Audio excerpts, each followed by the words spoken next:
I used to think the strangest thing in my grandmother's apartment was the scent of lavender and mothballs, until I noticed her old portrait tucked away in a corner, half hidden by dusty suitcases.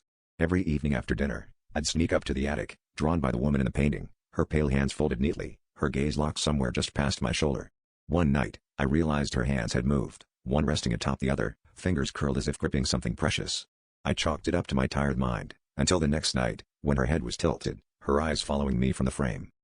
Curiosity gnawed at me, so I set up my phone for a time-lapse, convinced I'd catch a draft or trick of the light. But in the morning, the video only showed the portrait, unchanged, until the final seconds, where the woman's lips parted in a soundless scream, her eyes wide with terror. I tried to show my grandmother, but she shook her head and whispered, "We don't talk about her. Not after what happened to your uncle."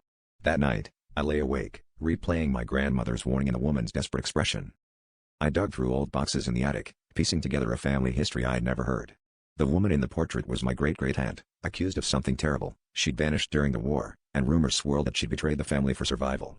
The portrait was painted to remember her, but as I pored over brittle letters and yellowed newspapers, I found hints of something darker, a ritual, a promise left unfulfilled, a debt passed down. The next night, the portrait's hands pressed against the inside of the glass, palms bloody, lips moving in silently. I finally understood, the portrait wasn't haunted, it was a prison, and every generation was meant to finish what my family had started. As dawn crept through the attic window, a cold hand closed around my wrist, and a voice rasped in my ear, "It's your turn."